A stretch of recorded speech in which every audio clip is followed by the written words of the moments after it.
شەوا بهوری لە گوندێکی سەر سنوورێ خورماتۆ هەژمارێکە عەرەبên هاورده bi piştgiriya artêşa Iraqê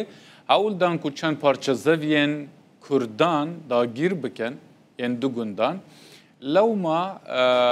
endamekî Komîteya Çandiniyê li civata Parêzgeha Salaheddîn dibêje heft biryarên dadgehên îdarî Ereban li gel xwanî bûn ji bo ku wan parçe erdên her du cotkaran dagîr bikin lê cotkarên Kurd rê nedan ku destdanîn ser erdên wan. Endamê Komîteya Çandiniyê civata Parêzgeha Salaheddîn Yasîn Dawûdî ji tora medyayiya Rûdawê re ragihand şeva bihorî hêzeke artêşa Iraqê û bersivdanên bilez û polîsan ku ejmareke serok eşîrên Erebên ser sinûrê Xurmatû jî pê re bûn çûne ser gundê Tepesawzê daxwaziya zeviyên çandiniyê kiribûn yên du cotkarên Kurd gotibûn ku ewa milkê wan in. Wî endamê Komîteya Çandiniyê got ku ew Ereb xelkê resenê hilêwan e û heft biryarên dadgehên îdarî li gel xwanî bûn ku taybet bûne bi çend parçezeviyên derdora wî gundî û dê biryarê da zevî li ser navê Ereban hatibûn tomarkirin. Lê berî ku aloziyek çêbibe ew geheştine cihê bûyerê û piştî ku cotkarên Kurd razî nebûn zeviyan radestî wan Ereb wan artêşê bikin, Ereb û artêş vekişiyan. Li gorî vê endamê Komîteya Çandiniyê ew zevî berê milkê Kurdan bûn. Paş şêl sala 1990 de weke zeviyên ser sinûrê balafirxaneya Siddîq ya serbazî hatine hesabkirin lê piştre bi biryara Encumena Şoreşê ya Behsîyan li ser navê Ereban hatine tomarkirin. Çeganê me Herdî Mihemed di azlayî vekê de agahiyên bêtir pêrene. سلااوان لێبێ لە گوندی تەپەسەوزی سەر بە خورماتوین کە سەر بە پارێزگای سلاحەدینە ماوەیەکی زۆر ئەم گوندە بەدەست هەڵکوتانە سەر ینی ئەوەی کەوا هێزی سەربازی پێیان دەکات ئەوەی کەوا پۆلیسی خۆجێی ئەوەی کەوا هێزی بەرپەرزانەوەی خێرا ینی خەڵکە دەناڵێنێ بەدەستە و دۆخەوە بەڵام ئەمڕۆ هێزێکی زۆر هێزێکی هاوبەشی ئەو سێ هێزەی کە باسم کرد بەرپەرزانەوەی خێرا و سوپا و پۆلیس و تەنانەت حەشی شعبیش هاتبوونە سەر ئەم گوندە بە ئامانجیەوەی کە ینی ئەو زەویانەی کەوا عەرەبی هاوردا گرێبەستەکانیان لە ڕێی دادگا وەرگرتۆتەوە دەستی بەسەردا بگرن و وەزارێکی دیکە وەکو چۆن لە پێش 2023 بەدەستیانەوە بەکاری بێننەوە بەڵام خەڵکەوەی کەوا ئێستا دەیبینن لە پشتی بنەوە ساون هەر بەم جۆرە بەرپەرچی هێزەکەیاندایەوە و توانیان ڕێگری لەوە بکەنکەوە ئەم پیلانە سەر بگرێت من هەندێک لە جوتیارەکاندا دوێنم بە قسەم بۆ بکەن کاک جەماڵ فەرمووی تێرەوە چیان دەبێ هێزان لێتان کێ بوون و هێزانی کە ئەمڕۆ هاتبوون ئەمانە هێزی دووس خورماتوو بوون ئەم هێزە لەگەڵ ئەو عارەبانە بە پشتیوانیە ئەو عارەبانە بە پشتیوانی ئەو هێزی هاتوون ئێمەش تەجەموعێ زۆر گەورەمان کردووی لەوراکە ئێمە یەکگردووین ئێمە شوتمان بە هیچ شێوەیە قبوڵی ناکەین ڕۆیمانە بەردەم هەمە ڕوودار و بەر چۆن بکشانەوە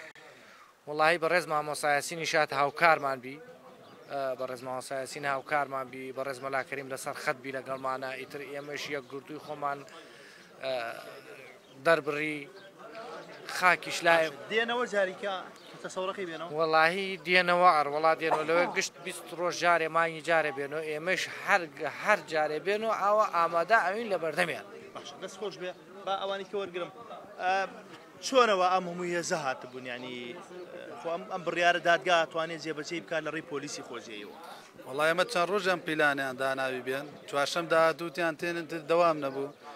بەیانی لەگەڵ ئەو جێشێ هاتوو ئێمەش ڕێگری مالیان کرد مامۆسایاسی ناتە لەوانەیە گرژیش دروست بووایە ئێمە خۆک و خۆمان نەتەعدا لە کەسەگەن و نەتەعداش قبولەکەن ماوەیەک لەمە بەر هەندێک جوتیاری ئەم گوندەوە بزانام دەستگیر کران لەلایەن پۆلیس و هەر لەسەر ئەم کێشەیە ئەوانە چارەنووسیان چی بڵێ ئەوانە 24 نەفرن بە کەفالە بەربوونە ئیسەش داوایان لێکرێت ئاسا ئەم دوو شەمە بچن تەعاود بدەن لەسەر ئەو زەوێ لە ئەمە هەمووی هەر پەیوەندی بە زەوی زار و ئەوانەوە هەمووی لەسەر ئەو کێشەکەی ئەم بەیانێتە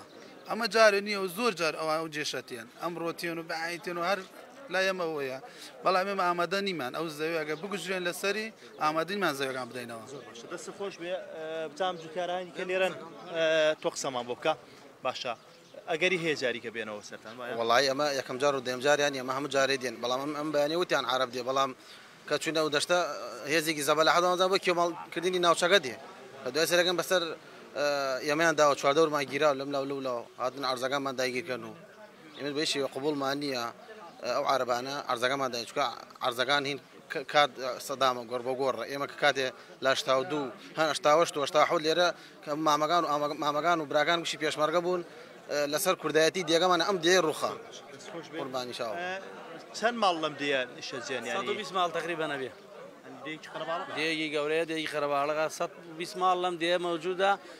زیاتر لە 150 ماڵمانیش لە شارەشی بێتە پەسەوز ناوێکی کوردیە عەرەبی هاوردە بەچی داوای ئەم جێگانە وەڵڵاهی ئێمە لە 87 حکوومەت دێگەمانی ڕوخان لە بۆنەی ئەوەی کوردیمان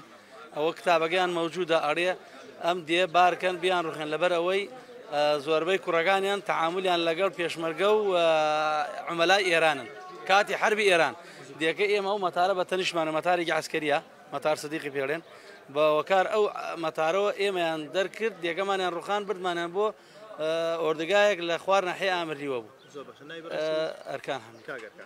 وەکەوەی کاگەرکانش وتی ینی ئێستاشی لەگەڵا بێت ئەم فڕۆکەخانەی کە لێرەیە فڕۆخانی سەربازیە کە پێما بێ فڕۆخانی سدیقی پێدەوترێت باشە فڕۆخانی سدیقی پێدەوترێت ینی ئێستاش ئەمە سەرێشەیە بۆ خەڵکی ئەم گوندانە لە کارێکدا ینی خودی فڕۆکخانەکە